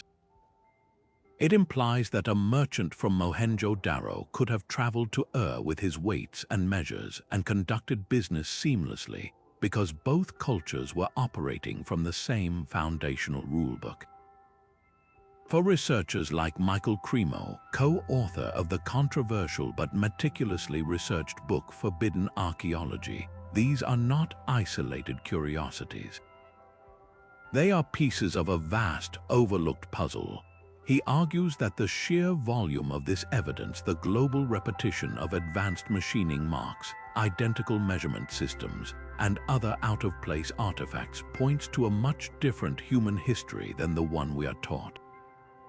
The mainstream model of cultural development, which posits that civilizations like Egypt, Mesopotamia, the Indus Valley, and the Andes all developed in complete isolation, struggles to explain this level of technological and systemic uniformity. How could cultures separated by continents and oceans all develop not only the same complex tube drilling technology, but also the same specific standards for weights and measures? The odds of such parallel development are astronomically low.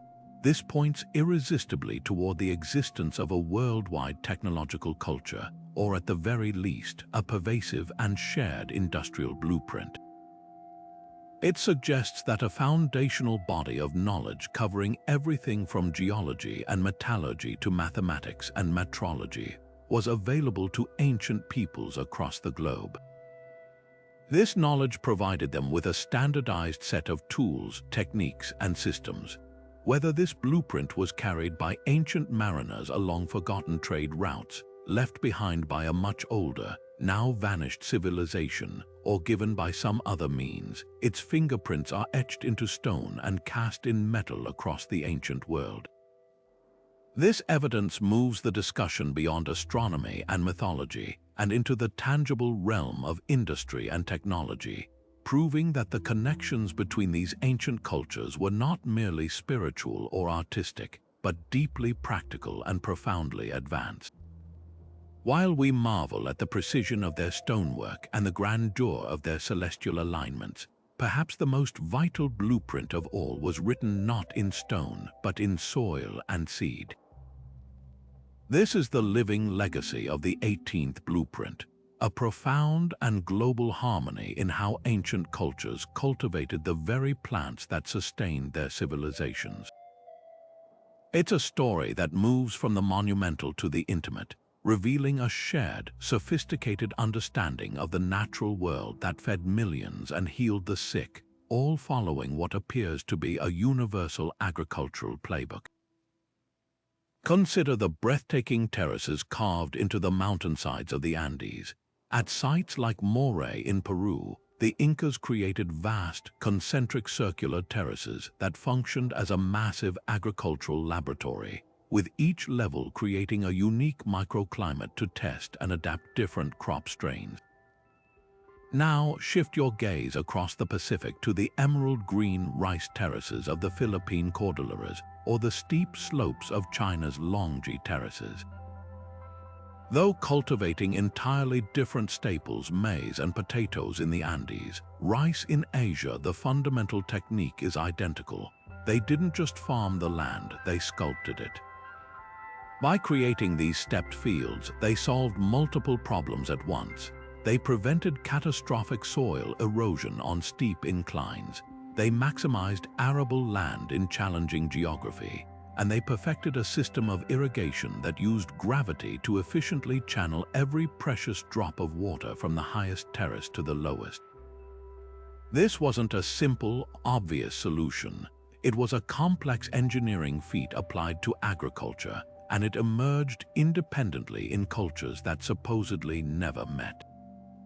But the parallels run even deeper than just engineering. Both systems were often meticulously aligned with celestial cycles. The ancient Andean cultures, like many others, frequently synchronized their planting and harvesting with the phases of the moon, believing it influenced plant growth and soil moisture, a belief that modern biodynamic farming is now rediscovering. This lunar calendar for agriculture is a practice echoed in ancient traditions from Southeast Asia to Mesopotamia. It suggests a unified observation that the rhythms of the heavens were inextricably linked to the success of the harvest on Earth. This points to more than just practical farming. It reveals a philosophical blueprint that viewed agriculture as a sacred partnership between humanity, the Earth, and the cosmos. This shared botanical wisdom extends beyond staple foods and into the realm of medicine, where the parallels become even more striking.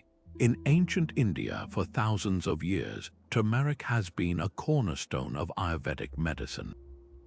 Its vibrant yellow root was not just a spice but a powerful anti-inflammatory, a wound healer, and a sacred purifier used in rituals. Now, travel over 10,000 miles to the high Andes of South America. Here, the ancient cultures discovered the potent properties of the coca leaf. For them, it was not a recreational drug but a vital medicine and a sacred sacrament. It was used to alleviate the symptoms of altitude sickness, to suppress hunger and fatigue during long journeys, and as an anesthetic for surgeries and pain relief. It was also deeply woven into spiritual ceremonies as an offering to the gods. The independent discovery of these powerful plant-based medicines is remarkable enough. But the real mystery lies in the sophistication of their preparation. Both cultures didn't just consume the raw plant, they developed complex processing methods to enhance and activate its properties. In India, turmeric is almost always heated or mixed with fats and other compounds to increase the bioavailability of its active ingredient, curcumin. In the Andes, the traditional method of consuming coca involves mixing the dried leaves with an alkaline substance, like ash from burnt quinoa stalks, which catalyzes a chemical reaction releasing the alkaloids and making them active in the human body. This move from simple foraging to advanced biochemical preparation suggests a deep, systematic knowledge of pharmacology that emerged on opposite sides of the world. Pioneering ethnobotanists like Richard Evans Schultz dedicated their lives to documenting this incredible convergence. He argued that the probability of two isolated cultures not only identifying the same specific medicinal properties in two different plants, but also developing the same advanced preparation techniques is vanishingly small. This isn't just a case of independent discovery. It feels like the application of a shared scientific method for understanding plant chemistry. So how do we explain this global green revolution? The conventional view of isolated development strains under the weight of such specific and repeated parallels. It forces us to consider a far more interconnected ancient world. Was there an ancient pre-Columbian exchange of seeds, cuttings, and agricultural knowledge across the oceans? Could transoceanic voyagers have carried not just ideas, but the very plants that would become the bedrock of civilizations? Or does this point to an even older common source? A primordial, global civilization that first domesticated these plants and developed these sustainable farming and healing techniques, whose knowledge was then carried forward by the cultures that came after them, each adapting it to their local environment. This agricultural and botanical harmony is a powerful testament to a planned sustainability effort, a conscious, global blueprint for surviving and thriving in harmony with nature. This deep, shared understanding of the plant world provided the stable foundation upon which all their other magnificent achievements were built, and it beckons us to listen for the next clue in a far more subtle language. Yet if these global connections were truly woven into the fabric of the ancient world, we would expect to find their echoes not just in symbols and stories, but in the very words people spoke and the marks they used to write them. This brings us to one of the most controversial and tantalizing blueprints of all, the startling similarities between languages and writing systems that, according to conventional history, should have no possible connection. It's a trail of clues that suggests our ancestors might have shared more than just architectural ideas. They might have shared a common tongue. Consider the mysterious script of the Indus Valley civilization. Thousands of seals and pottery fragments from cities like Mohenjo-Daro are inscribed with short, elegant sequences of symbols, everything from fish and insects to abstract geometric shapes. Despite over a century of effort, this script remains one of the great undeciphered puzzles of archaeology. Now, look across the world to the most remote inhabited island on Earth, Rapa Nui or Easter Island. Here, a small number of wooden tablets were found inscribed with another enigmatic script called Rongorongo, a series of intricate, glyph-like figures arranged in a unique alternating pattern called reverse boustrophedon, where the lines of text flip upside down every other row. On the surface, an ancient script from the Indian subcontinent and another from a tiny Pacific island seem impossibly distant. Yet some researchers, carefully comparing the two, have pointed out a number of symbols that are visually and conceptually almost identical. Both scripts feature glyphs that look strikingly like human figures in postures of reverence, similar bird-like symbols, and geometric shapes like crescents and crosses that carry potential shared meanings. The odds of two completely isolated cultures developing not only complex writing systems, but also using the same specific symbols to convey ideas are mathematically incredibly slim. The potential connections become even more profound when we move from written symbols to the spoken word itself. This is where the work of linguists like Dr. Clyde Winters enters the picture, venturing into highly contested but fascinating territory. He and others have proposed that certain core words, the fundamental building blocks of language, appear in similar forms across vast distances. For instance, the Sumerian word for deity or god is Dingir.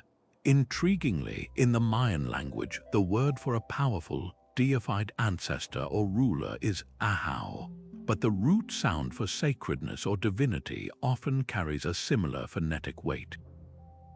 Even more compelling are words for fundamental concepts. The Sumerian word for water is A. In the Quechua language of the Andes, water is Yoku, but the root A or Ha is often associated with rivers and flow. The word for star in Sumerian is Mul, while in certain Native American languages, words for celestial bodies sometimes incorporate similar syllabic sounds like Mal or More. These are not full sentences, but they are the primal, foundational words, the nouns and verbs that form the bedrock of any language. The mainstream academic view, of course, is that these are simply chance resemblances, what linguists call accidental look-alikes. They argue that with thousands of languages and a limited set of sounds the human mouth can make, some coincidental overlaps are statistically inevitable. They point to the established language families and their clear evolutionary trees as the only valid model for linguistic history. This is a powerful and reasoned argument. However, the sheer volume of these parallels, especially when combined with the architectural and mythological blueprints we've already seen, forces us to at least consider the alternative. Could these similarities be the faded fingerprints of a much older proto-language? Imagine a primordial mother tongue, spoken by a sophisticated culture in the distant past, perhaps even the same one that mapped the stars and moved megaliths. As this culture fragmented, whether through migration, a great cataclysm, or simply the passage of time, groups carried shards of this original language with them to the farthest corners of the globe. Over millennia, these fragments evolved and diversified into the thousands of languages we know today, but they retained deep in their core faint echoes of that original source. This wouldn't mean that ancient Sumerians and Maya could have held a conversation, but that both of their languages grew from the same ancient root, preserving a handful of keywords and grammatical structures like linguistic fossils. This theory of a common origin, while controversial, provides an elegant explanation for the otherwise baffling repetition of specific symbols and sounds. It hints at a once unified communication system, a shared linguistic blueprint that facilitated the exchange of not just words, but the very ideas of civilization, the knowledge of astronomy, agriculture, and sacred geometry that we see reflected across the planet.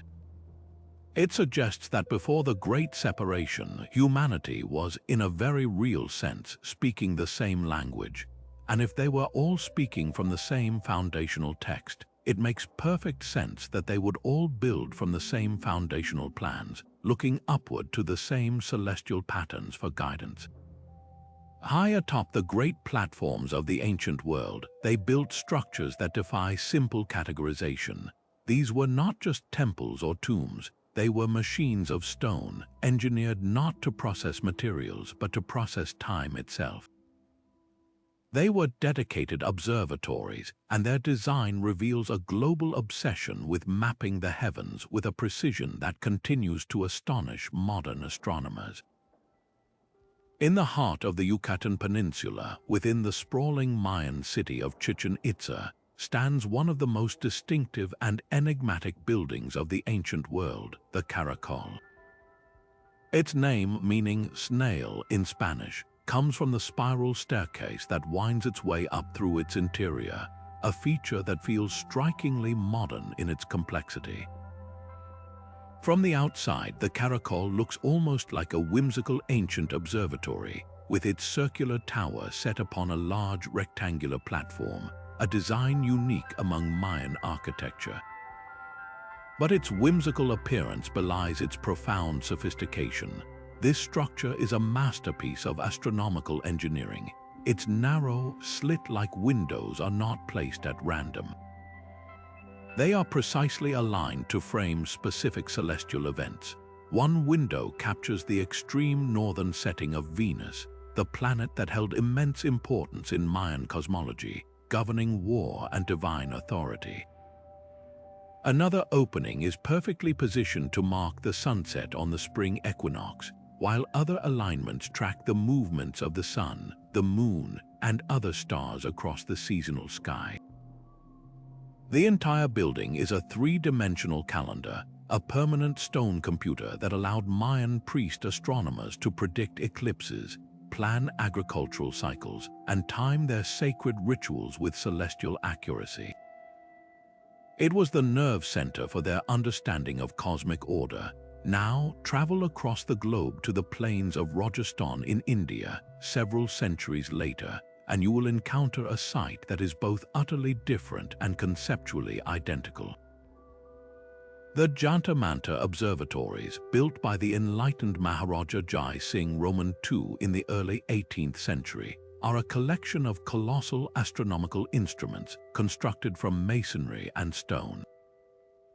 While built much later, they represent the pinnacle of a much older, continuous tradition of Vedic astronomy.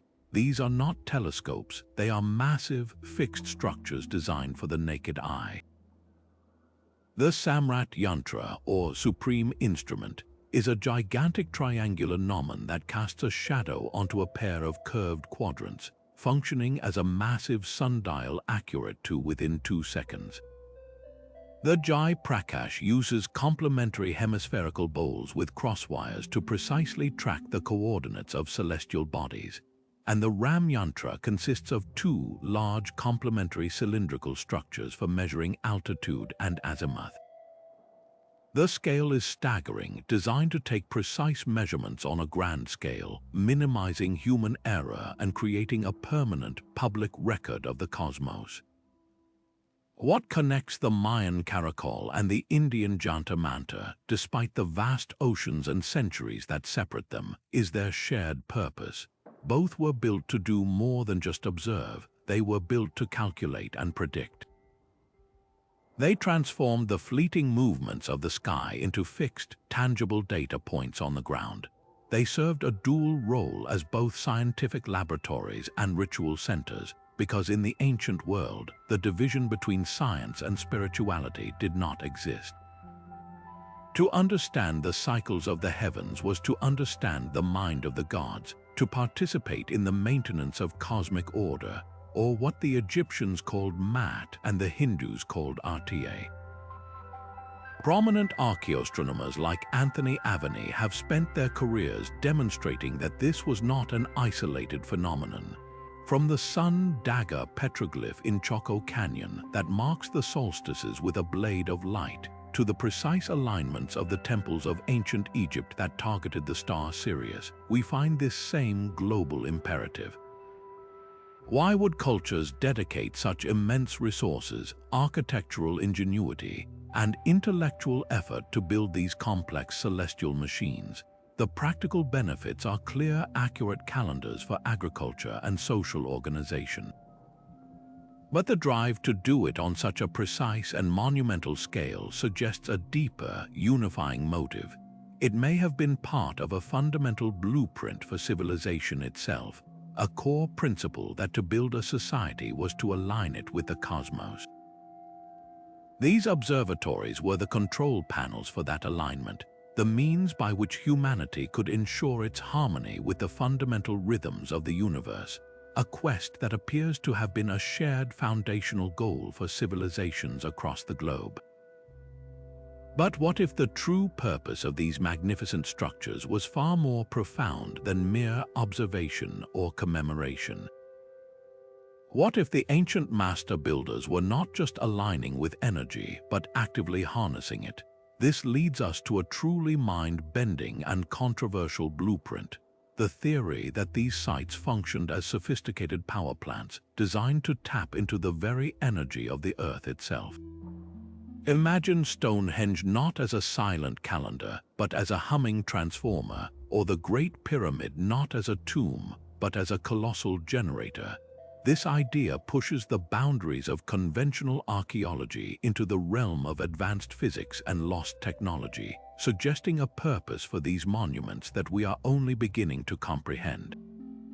Proponents of this theory, like engineer and author Christopher Dunn, look at the Great Pyramid of Giza and see not a pharaoh's burial chamber, but the remains of a massive energy facility.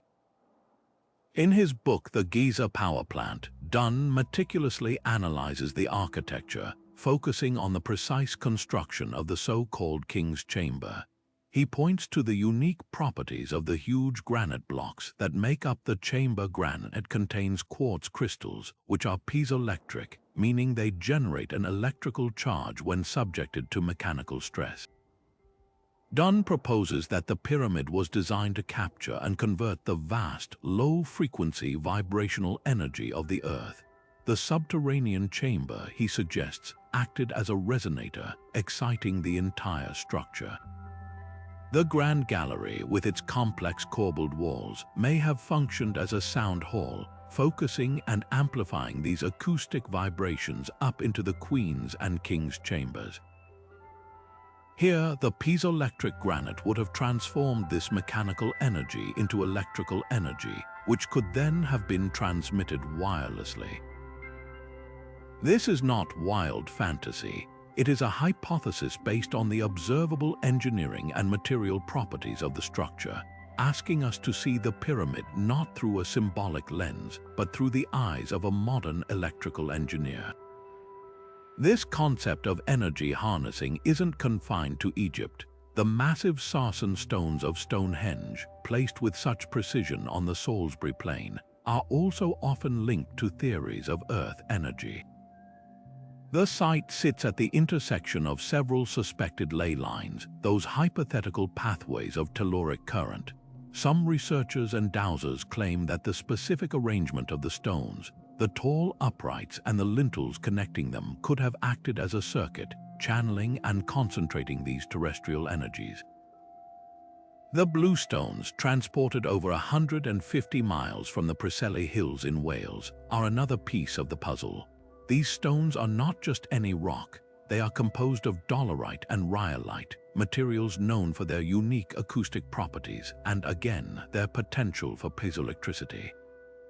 Perhaps Stonehenge was less a calendar and more a switching station, a place where the natural energy of the land was gathered, stabilized, and made available for use, whether for healing, spiritual enhancement, or some other technological application we can scarcely imagine. While these ideas remain highly speculative and are vigorously debated, the sheer consistency in site placement is what gives them weight. From the pyramids of Giza to the temples of Angkor Wat, from the mounds of North America to the stone circles of Europe, these sacred sites are consistently located in areas with distinct geological features, atop underground water aquifers, near magnetic anomalies, or along seismic fault lines. This is not a random pattern. It suggests a sophisticated ancient knowledge of geomancy, the art of placing structures in harmony with the subtle energies of the earth. They seem to know how to find the planet's acupuncture points, the places where its energy was most potent. The question of how they tapped into these energies remains one of the great enigmas. Did they use dowsing rods, or perhaps a heightened sensitivity to subtle environmental cues that we have since lost?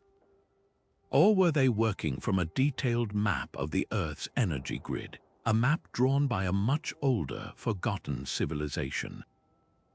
This energy blueprint, however it was implemented, implies an understanding of natural physics that seamlessly blended the material and the spiritual, viewing the Earth not as an inert resource, but as a living, breathing entity whose power could be partnered with if one only knew how. Across the continents and through the millennia, a specific and powerful story emerges from the ruins of ancient civilizations, not carved in stone this time, but preserved in the most enduring medium of all human memory. It is the recurring myth of the god-teacher, a benevolent, often bearded figure who arrives from across the sea or descends from the heavens in the wake of a great catastrophe, bringing with him the essential gifts of civilization. In Mesoamerica, he was known as Quetzalcoatl, the feathered serpent. He was depicted as a tall, bearded, fair-skinned man who arrived from the east, teaching the people the secrets of agriculture, astronomy, mathematics, and law. He instituted a moral code forbidding human sacrifice and promising to return one day. After a period of enlightenment, he was driven away by dark forces, but his legacy formed the very foundation of Aztec and Toltec culture. His departure was mourned, and his return was eagerly anticipated, a hope that would later be tragically exploited when the bearded Spanish conquistadors arrived from the east. Now journey across the Atlantic to the sands of ancient Egypt. Here, the story of Osiris holds striking parallels. Osiris was the great civilizing king, the one who lifted humanity out of barbarism. He taught the Egyptians the art of agriculture, how to cultivate grapes and make wine, how to worship the gods, and how to live under a just and lawful society. He was a bringer of peace and culture, yet his story is also one of catastrophe. He was betrayed, murdered, and dismembered by his jealous brother Set, an act that plunged the world into chaos.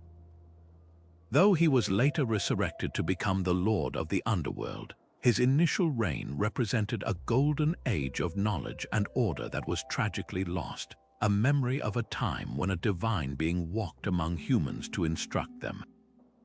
This pattern repeats itself with astonishing clarity in the high Andes of South America. The Incas spoke of Viracocha, the great teacher god. After a period of great darkness and a primordial deluge, Viracocha emerged from Lake Titicaca. He, too, was described as a tall, bearded, light-skinned man wearing a long white robe. He journeyed across the land, bringing order from chaos. He created the sun, the moon, and the stars, and then fashioned a new humanity from stone. He imparted to them all the essentials of civilization: language, agriculture, weaving, architecture, and moral principles. Having completed his work, he walked away across the Pacific Ocean, disappearing into the west, much like Quetzalcoatl departed to the east, promising like him that he would someday return. The consistency of this archetype is what fuels such profound speculation. Why would cultures separated by the vast and hostile expanse of the Atlantic and Pacific Oceans all describe their primary civilizing deity with the same specific physical characteristics, a bearded man, often with features unlike the native population, and the same core narrative of arriving after a cataclysm, teaching, and then departing with a promise to return? Authors like Zecharia Sitchin interpreted these myths not as pure allegory, but as distorted historical accounts of actual extraterrestrial visitors, ancient astronauts who genetically manipulated humanity and jump-started our civilization. Others, like Graham Hancock, see them as a collective memory of enlightened survivors from a much older, advanced civilization that was destroyed in a global cataclysm, such as the end of the last ice age. These enlightened survivors, possessing the knowledge of the lost world, then traveled the globe to help the scattered remnants of humanity rebuild, seeding the beginnings of all the great ancient cultures we know today. Whether one subscribes to these theories or not, the myth itself functions as a powerful blueprint. It is a story of cultural revival. It provides a template for how a society can emerge from darkness and chaos. It establishes a foundational law code, a system of agriculture, and a spiritual framework. This story tells people where they came from, who gave them their knowledge, and what their purpose is. It creates a societal roadmap for survival and growth. The promise of return is perhaps the most crucial part of this blueprint, offering a hope that the knowledge and the golden age are not lost forever, but are merely in a state of suspension, waiting to be reawakened. This shared global mythos suggests that the rebirth of civilization after a great cataclysm was not a series of happy accidents, but a process guided by a common narrative, a psychological and cultural script for starting over, which may have its roots in a very real, shared experience in humanity's deep past.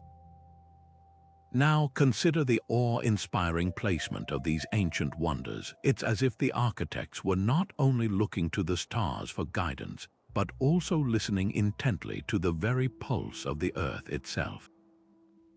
This profound connection to the planet's geology forms our 23rd blueprint, the deliberate alignment of sacred sites with powerful geological features.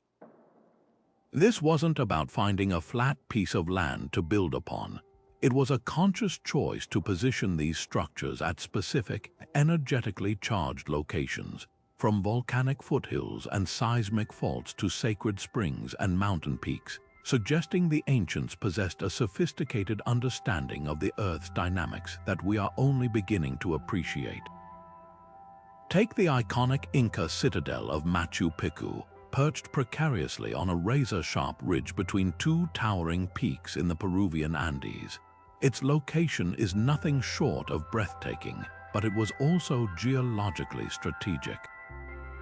The site is surrounded by significant fault lines, and the builders ingeniously constructed their city directly on top of the granite bedrock exposed by these tectonic fractures. This wasn't a design flaw, it was a feature. Building on this solid, stable bedrock provided a firm foundation, but the benefits may have gone far deeper. The fractures in the bedrock likely channeled groundwater, which the Incas masterfully managed with a complex system of canals and fountains, ensuring a constant, reliable water supply. Furthermore, some researchers speculate that these fault lines could generate subtle telluric currents, weak electrical flows within the Earth's crust, and that the granite stones of Machu Picchu, rich in quartz, might have acted as natural conductors for this energy, potentially charging the site with a unique vibrancy felt by its inhabitants. This pattern of building on geological power spots is brilliantly illustrated in ancient Greece at the sanctuary of Delphi, home to the famous oracle. Delphi was not built in a convenient, accessible location. It was constructed on the treacherous slopes of Mount Parnassus, directly over two major fault lines that intersect beneath the Temple of Apollo. The ancient Greeks believed this was the omphalos, the navel of the world. The priestess, the Pythia, would descend into a subterranean chamber to inhale vapors rising from the earth before delivering her prophecies. For centuries, this was dismissed as myth. However, modern geological surveys have confirmed everything. The intersecting faults beneath the temple allowed groundwater to seep deep into the earth, where it was heated and infused with gases like ethylene, which has been shown to induce a trance-like state. The ancient builders didn't just stumble upon this spot. They identified it as a place where the earth itself seemed to speak, and they engineered their entire spiritual practice around this profound geological anomaly. From the volcanic slopes where the Maya built their pyramids to the natural aquifers that dictated the placement of the Great Pyramid, this pattern of geological alignment is a global constant. It points to a master plan that viewed the Earth not as a passive resource, but as a living, breathing entity. The consistent, strategic placement of these sites suggests the ancients could somehow read the landscape, identifying these powerful nodes of energy, water, and geological activity. This knowledge may have been a combination of keen observation, noting where plants grew differently, where animals congregated, or where water emerged purest from the ground, and a more esoteric understanding, perhaps a form of dowsing or heightened sensitivity to the Earth's subtle energies. This blueprint reveals a society in deep dialogue with the planet, choosing their most sacred sites not for convenience, but for power, harnessing the very forces of the Earth to fuel their spiritual and technological ambitions. Perhaps the most captivating and controversial evidence for this lost technological blueprint is not found in stonework or city plans, but in the art itself. Scattered across the ancient world are depictions so bizarre and anachronistic that they seem to defy all conventional explanations, appearing to show technologies that should not have existed for thousands of years. These are not vague shapes or ambiguous symbols. They are detailed, precise, and startlingly consistent, suggesting the artists were rendering something they had actually witnessed. In the depths of the Hathor Temple at Dendera in Egypt, a series of intricate bas-reliefs cover the walls of a hidden crypt. One panel in particular has ignited fierce debate for decades. It shows two large, human figures standing beside what looks like an enormous, translucent light bulb, containing a snake-like filament winding its way from one end to the other. This bulb is encased in a holder that resembles a modern socket, and it's connected by a cable to a box that some interpret as a power source or battery, upon which a kneeling god rests his hands. To the mainstream Egyptologist, this is a symbolic representation, likely depicting the creation of a snake within a lotus flower, a common mythological motif for birth and cosmic energy. But to engineers and alternative historians, the parallels to electrical components are simply too precise to ignore. The snake perfectly mimics the filament of an incandescent bulb. The holder looks like a socket, and the connecting cable is a detailed braided line. The entire composition reads like a technical diagram, a stark contrast to the more purely symbolic art found elsewhere. Could this be a literal depiction of an ancient lighting technology, a lost form of electric illumination that lit up the deep, windowless chambers of pyramids and tombs, explaining the absence of soot from torches in these enclosed spaces? This theme of seemingly advanced technology continues in the art of ancient Mesopotamia. Assyrian palace reliefs, carved over 2,500 years ago, show the king and his court paying homage to a sacred tree. But hovering above these scenes are enigmatic objects that look nothing like natural creatures. These are the so-called winged discs, or as some have called them, the Assyrian helicopters. The objects are detailed with a central fuselage-like body, a distinct tail section, and a set of layered, rotary blades that look uncannily like the rotor assembly of a modern helicopter or some form of vertical takeoff aircraft. Mainstream archaeology explains these as stylized representations of deities or symbolic protective spirits, perhaps combining the features of an eagle and a solar disk. Yet the mechanical precision of the depiction is jarring. The rotors are not flowing organic feathers. They are rigid, segmented, and arranged in a perfect circular pattern, exactly as an engineer might draw a rotor system. Why would an artist working in an age supposedly devoid of complex machinery imagine and repeatedly carve such a specific, mechanical-looking object? The debate over these images encapsulates the entire mystery of the ancient master plan. Are we looking at literal blueprints for lost technologies, preserved in stone for future generations to rediscover? Or are we, as conventional scholars argue, misinterpreting sophisticated religious symbolism through a modern, technological lens? The truth may lie somewhere in between.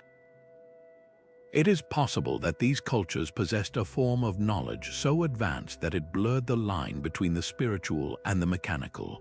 Concepts like energy, vibration, and flight might have been understood as both physical phenomena and metaphysical principles. A light bulb at Dendera could simultaneously represent a device for physical illumination and a symbol for the illumination of consciousness. A winged disc could be both a representation of a flying vehicle and a symbol of divine swiftness and protection.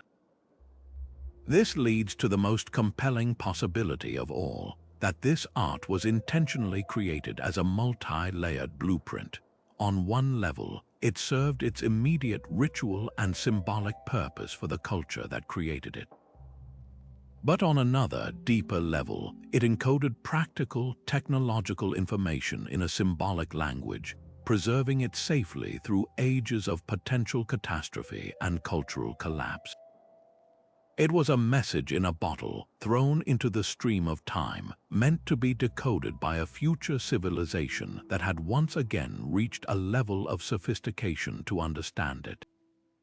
The artists may have been following a directive to ensure that this crucial knowledge, whether it was the secret of electrical power, flight, or another advanced principle, would never be truly lost, but would remain waiting in plain sight, etched into the walls of their most enduring temples, a permanent invitation for us to look closer and question everything we think we know about the past.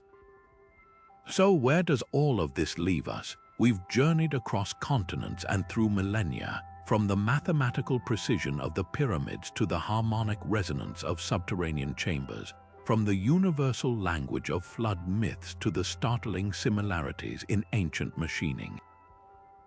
We've examined 24 distinct blueprints: architectural, astronomical, agricultural, and symbolic. Independently, each one is a fascinating puzzle, an outlier that challenges the conventional narrative of history. But when we lay them all out together, overlaying these patterns like transparencies on a light table, a breathtaking, undeniable picture emerges. This is no longer a collection of isolated anomalies. It is the outline of a master plan, a grand design that seems to have guided the development of human civilization on a global scale.